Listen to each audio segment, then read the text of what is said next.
This is my 2019 Dodge Durango GT, and I'm going to show you guys how I fixed my issue when the car would not start. And I want to give you guys the step-by-step and how I got to the result to where now it's fully functional, working, and it was less than $800 to resolve the issue. All right. When I get into my car, the screen, all of the functionalities, things would be turning on without me even touching anything. Now, at the time, I didn't realize it, but that was the actual major issue that was happening. The second thing was, do you see how it's literally just this ABS? Whenever you get into your car, once you turn the engine on, your car should have minimal symbols happening. When I would get into my car, I had like several different symbols that would eventually turn off by the time I was about to drive.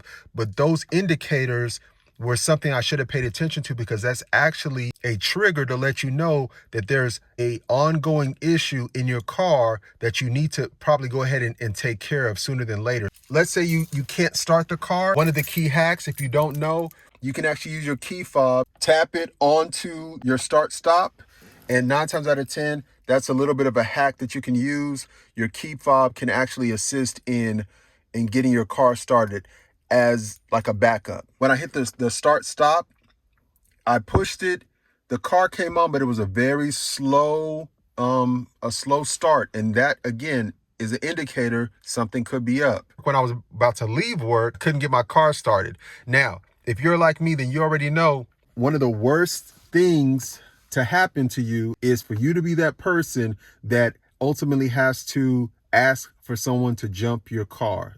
If you don't have this, you need to get it. The cool thing about these is, I mean, they have the functionality where you have a light, you have the USB, there's a power card. Quick safety tip, according to the owner's manual, it says, do not use a portable battery booster pack or any other booster source with a system voltage greater than 12 volts or damage to the battery.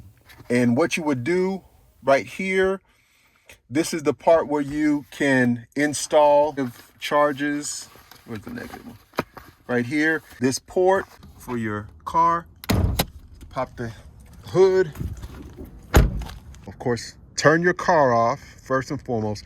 Get the red, clip it to the red, and then the black, clip that to the black, and then all you do on that power starter, once everything's attached, you're gonna attach that piece, and then on that power box, you just want to press that power.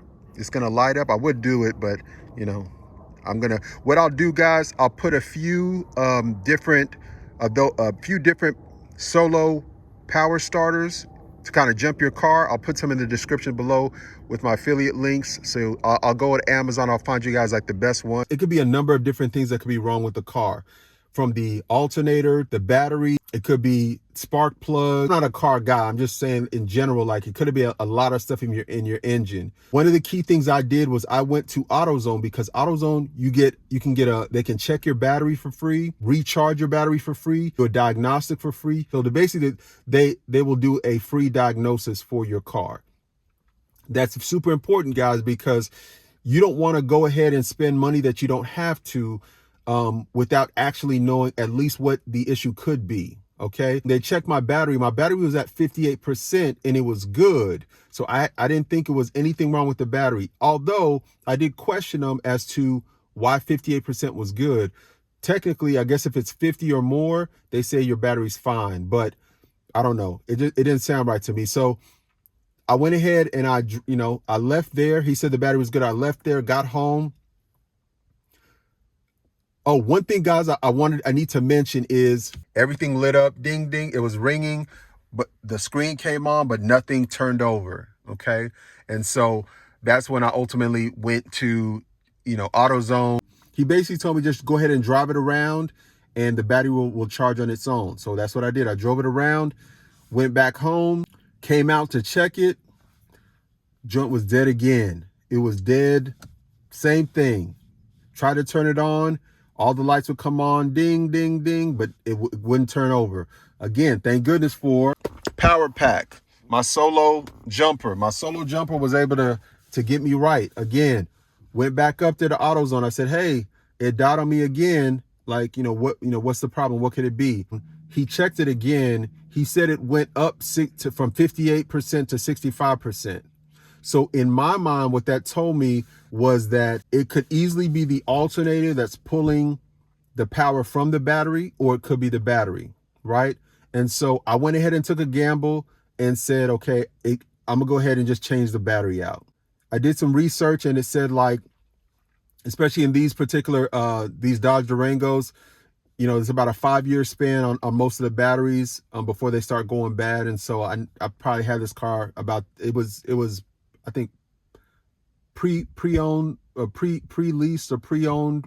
I figured that they didn't change the battery out. The 2019 Dodge Durango GT, I don't know about any other model, but they put the battery under the passenger seat. So under the passenger seat is where the battery is. So literally, guys, the battery is right up under here. What you need to know is you have 2 separate batteries.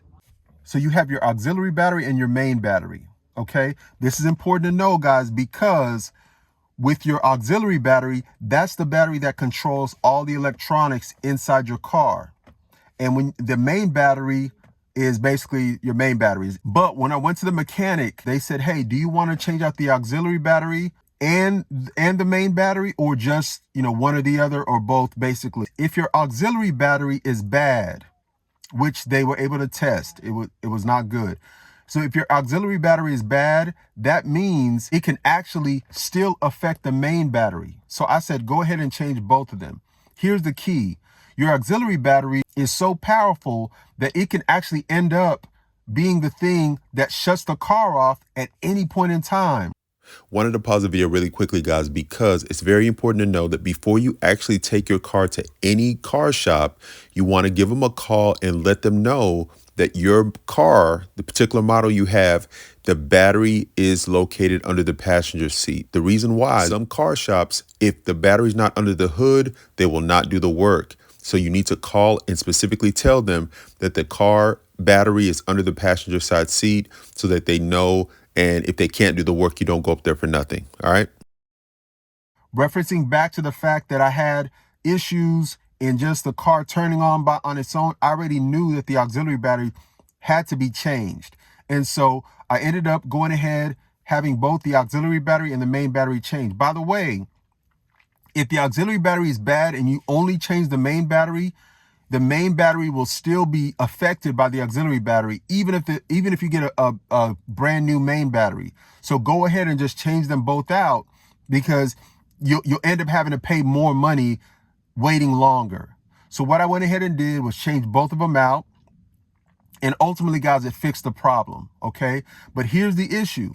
You're going to start having to deal with the car kind of saving energy, stopping at red lights. You're going to have like this start and stop thing. So, all right. So one of the downfalls of replacing your battery is that you are also resetting your electrical system inside your vehicle. What that means is that your car will start stopping at stop lights and stop signs temporarily. The engine will cut off and it'll have to cut back on, or it'll cut back on automatically as soon as you hit your gas.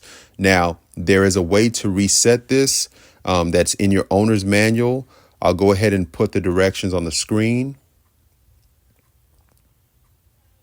So just follow these directions, or, if you have an owner's manual, or you can even Google it online.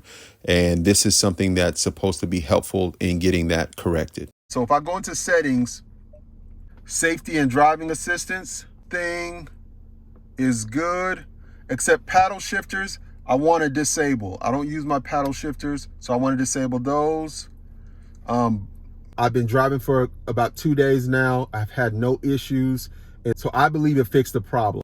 All right, so this is torturous for you guys to be watching the video with this ultralight beam coming through. So I'm going to go ahead and end the video here, but I just want to remind you that I will have some information about some jumpers in the description below if you need some, as well as some other accessories for the Dodge GT. And guys, make sure to comment below, because there's a lot of mechanics and people that will answer questions and they'll help you guys out. But hopefully this video is helpful, but this is life changing. That's what we do. Change lives. Thanks for watching, guys.